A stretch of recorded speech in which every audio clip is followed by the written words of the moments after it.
Hello everyone, welcome to Sub Up Academy. I am Ruchi Upadhyay, your chemistry mentor. और आज जो topic है this topic is alloy. It is the last topic of metal and non-metal chapter. हमारे class 10 का ये third chapter चल रहा था बच्चों. सारे टॉपिक मैंने डिटेल वीडियो बना के प्लेलिस्ट पे डाल दी है और आज लास्ट टॉपिक आपको पढ़ाने जा रही हूँ. तो ये बहुत खुशी की बात है कि ये चैप्टर भी हमारा क्या हो गया है, फिनिश हो गया है और सबके डिटेल वीडियो प्लेलिस्ट में पड़े हैं. जो भी टॉपिक आप उठाएंगे वो टॉपिक आपको उसमें मिल जाएगा और बहुत अच्छे से समझाया हुआ है. तो आज अच्छे तरीके से समझ लेते हैं कि एलॉय भी क्या होता है. एलॉय की यदि हम बात करें तो एलॉय क्यों ज़रूरी है. कई ऐसे बोलते हैं कि मेटल होते हैं बच्चों जिनमें कोरोजन के चांसेस बहुत ज़्यादा रहते हैं. कुछ ऐसे मेटल होते हैं जो बहुत सॉफ्ट होते हैं, उनका टेंसाइल स्ट्रेंथ बहुत कम होता है, तो उनमें कुछ ना कुछ मेटल मिलाना पड़ता है, एक्स्ट्रा मेटल या नॉन मेटल मिलाना पड़ता है.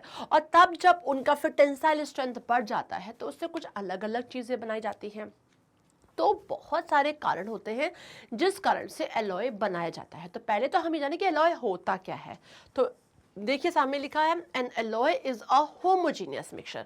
आपको पता है कि होमोजीनियस क्या होता है. होमोजीनियस यही होता है जिसकी कोई विजिबल बाउंड्री नहीं है कि मैंने यदि दो से ज़्यादा चीज़ें मिला दी हैं तो वो दिखाई नहीं पड़ने वाली, वो एक ही चीज़ दिखेगी. जैसे कि एक सिंपल सी बात करते हैं, एग्जाम्पल आप जानते हैं गोल्ड. गोल्ड मतलब सोना, ठीक है. गोल्ड के ऑर्नामेंट पहनते हैं, लाइक बैंगल्स पहना जाता है, ईयररिंग्स पहनते हैं, बहुत सारे ब्रेसलेट होते हैं, नेकलेस होते हैं, सब बने होते हैं गोल्ड के. लेकिन गोल्ड वो प्योर गोल्ड के नहीं बने होते हैं बच्चों, उसमें कॉपर भी मिलाया जाता है. मतलब कॉपर और गोल्ड का वो मिक्सचर होता है जिसको हम बोलते हैं एलॉय. तो गोल्ड जो होता है वो एलॉय फॉर्म में होता है, मतलब उसमें कॉपर भी मिलाया जाता है, लेकिन वो कॉपर उसमें दिखाई नहीं पड़ रहा है, वो तो गोल्ड ही पूरा दिख रहा है. तो ये होमोजीनियस मिक्सचर कहलाता है जिसमें हमें दोनों चीज़ें अलग अलग दिखाई नहीं पड़े. तो यहाँ पे यही लिखा है an alloy is a homogeneous mixture of metal of two और मोर मेटल और अ मेटल एंड स्मॉल, यदि हम बात करते हैं अमाउंट ऑफ नॉन मेटल. मतलब कि ये होमोजीनियस मिक्सचर होता है किसका, दो या दो से ज़्यादा मेटल्स का. और इन सम केसेस कभी कभार क्या होता है, कुछ स्मॉल अमाउंट में मेटल तो होता ही होता है, स्मॉल अमाउंट में नॉन मेटल भी होता है और उससे बना के क्या बनता है, एलॉय बनाता है. For example brass. मैं ब्रास की बात कर रही हूँ बच्चों. देखिए यहाँ पे ये ब्रास का सैक्सोफोन यूज कर रहा है ये पर्सन. तो ब्रास की यदि मैं बात करूँ तो ब्रास एक एलॉय है बच्चों, ठीक है. अब ये एलॉय किसका है, कॉपर, क्लियर है. और यहाँ पे लिखा है जिंक, ठीक है.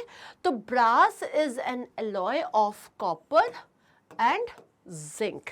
सिमिलरली यदि हम बात करते हैं स्टील का, तो स्टील जानते हैं आप, it is an alloy of iron. किसका है, आयरन का. और इसके साथ इसमें क्या है, कार्बन है बच्चों. Carbon is a non metal, small quantity में, स्मॉल अमाउंट में.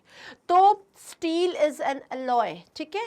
इसके अलावा यदि हम बात करें कॉपर, ये ब्रास इज एन एलॉय, ठीक है. तो ये क्या है, ये एलॉय है. ऐसे ही अमलगम नाम बहुत फेमस है बच्चों, ध्यान रखिएगा, इस पर भी अलग से क्वेश्चन पूछते हैं, इसलिए मैंने अलग से लिखा हुआ है. अमलगम के बारे में लिखा है कि ये भी क्या है, ये एक एलॉय है. किस चीज का एलॉय होता है अमलगम, मर्क्यूरी तो देखो है ही, इसके साथ इसमें कोई दूसरा मेटल रहेगा, ठीक है. मर्करी एंड वन और मोर मेटल इसके साथ रहते हैं तो वो क्या बना लेते हैं, एलॉय बना लेते हैं. एलॉय में मतलब अमलगम. क्या प्रॉपर्टीज होती है एलॉय की, they are harder than their constituent but less ductile and malleable.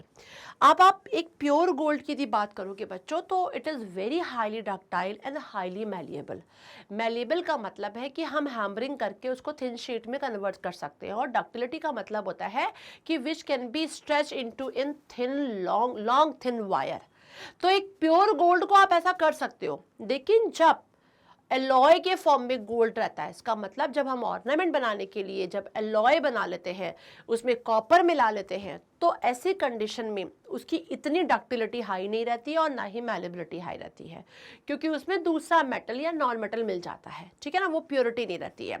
तो ये हार्डर तो हो जाते हैं, बहुत स्ट्रांग हो जाते हैं, लेकिन की मैलिबिलिटी और डक्टिलिटी क्या हो जाती है, कम हो जाती है. तो they are harder than their constituent but less ductile and malleable. Next, they are resistant to corrosion, जैसे मैंने बताया कि कुछ ऐसे मेटल होते हैं जो बहुत ही हाईली रिएक्टिव होते हैं और बहुत जल्दी कोरोजन की प्रॉब्लम आती है। कुछ लीस्ट रिएक्टिव भी होते हैं, उनमें भी कोरोजन की इशू होते हैं, लाइक सिल्वर में यदि हम बात करें लीस्ट रिएक्टिव होता है, कॉपर भी लीस्ट रिएक्टिव होता है, लेकिन देखा जाए तो उसमें भी होता है, चाहे वो धीरे धीरे हो लेकिन होता है। तो ऐसे कंडीशन में क्या होता है कि हमें एलॉय यदि हम बना लेते हैं उनका, तो फिर जंग वाली प्रॉब्लम, कोरोजन वाली प्रॉब्लम बहुत जल्दी नहीं होती है। The melting point of an alloy may be higher और lower than any of its constituent, वो उस पर डिपेंड करेगा, ठीक है। अब the properties of an alloy are much more improve and pronounced than those of its constituent. जैसे कि मैं बात करूं एल्यूमिनियम, एल्यूमिनियम की यदि हम बात करते हैं बच्चों, तो ये क्या है, ये बहुत ही एक लाइट मेटल है, बहुत ही हल्का मेटल होता है। It is not very strong, ये बहुत ही स्ट्रॉन्ग मेटल नहीं है, ठीक है ना, ये क्या है, हल्का मेटल होता है, लाइट मेटल होता है। लेकिन जो इसका एलॉय है वो ज़्यादा स्ट्रॉन्ग होता है, लाइक ड्यूरेलियम बात करें, ये एक एलॉय है, तो वो किसका एलॉय है, एल्यूमिनियम का। जो हम बात करते हैं इस लाइट एंड वेरी स्ट्रॉन्ग, होता तो हल्का लाइट है लेकिन ये बहुत ही स्ट्रॉन्ग होता है। यहाँ पे बात करें, the colour of an alloy is different from the metal from which it is form, थोड़ा सा उसका कलर क्या होगा, चेंज हो जाएगा।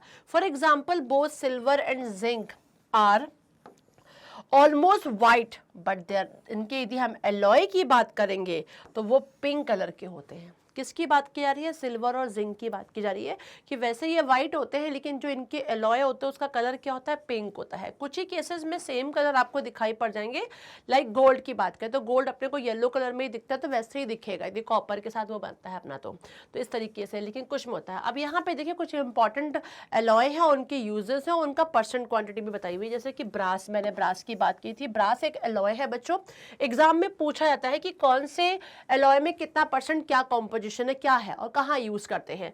तो ब्रास जो है उसमें देखो कॉपर होता है 80% बच्चों, जिंक होता है 20%, ठीक है। अब जब ये जैसे ये ब्रास बनता है तो स्ट्रॉन्गर हार्डर तो हो जाता है, तो लिखा है हार्डर देन प्योर कॉपर और जिंक, प्योर कॉपर और जिंक से ज्यादा हार्डर होता है, ठीक है ना। और कहाँ यूज करते हैं, यूटेंसिल्स में, कार्ट्रिजेस में, इसमें यूज किया जाता है। ब्रॉन्ज, ओके, ब्रॉन्ज में देखो कॉपर 90% होता है बच्चों, और इसके अलावा क्या है, टिन होता है 10%। फॉर मेकिंग स्टैच्यूज, ठीक है, मेडल्स, शिप्स, कॉइन्स, मशीन सब इसकी बनती हैं। सोल्डर की बात की जाए तो यहाँ पे देखिए टिन है और लेड है 50-50% में। फॉर ज्वाइनिंग मेटल्स, किसी भी मेटल को ज्वाइन करने में यूज़ करते हैं। सोल्डरिंग वायर्स, इलेक्ट्रॉनिक कंपनीज जितनी होती है उसमें यूज़ करते हैं। ड्यूरेलियम, ठीक है, बहुत ही अच्छा एलॉय है ये एल्यूमिनियम का, जिसमें एल्यूमिनियम देखिए 95.5% है बच्चों। इसमें कॉपर भी है 3% में, ध्यान दीजिएगा। मैग्नीज भी है 1% में, और इसके अलावा मैग्नीशियम भी है 0.5% में, मतलब कि 95.5 तो एल्यूमिनियम ही है, लेकिन इतनी चीज़ें और इसमें मिला दी गई हैं। तो ये लाइट मेटल तो होता है लेकिन बहुत स्ट्रांग हो जाता है, और एल्यूमिनियम अपने आप में बहुत लाइट मेटल है। तो इन बॉडीज ऑफ एयरक्राफ्ट देखा जाए, ठीक है, किचन वेयर की बात की जाए, ऑटोमोबाइल पार्ट्स हैं, उसमें ज़्यादातर क्या यूज़ करते हैं हम, ड्यूरेलियम बच्चों यूज़ करते हैं उसका एलॉय। नेक्स्ट आ गया, यहाँ पे लिखा हुआ है आपको मैग्नीशियम, यहाँ पे भी क्या है, कॉम्पोजिशन एल्यूमिनियम 90% में है।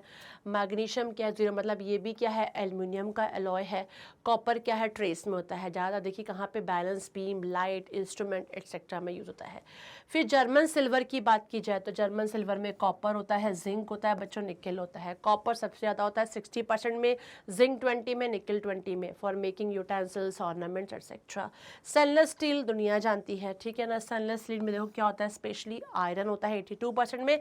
इसके अलावा क्रोमियम और निकल, मैंने अभी आगे बताया भी था आपको कि आयरन अपने आप में प्योर है, कोरोजन के चांसेस ज़्यादा होते हैं, लेकिन इसके एलॉय जो बनते हैं वो क्रोमियम और निकल भी होते हैं इसमें 18% में, और 82% में क्या है, यहाँ पर आयरन है, और इससे बनता है स्टेनलेस स्टील, और जिसमें बिल्कुल भी चांसेस जंग के नहीं रहते हैं मोस्टली।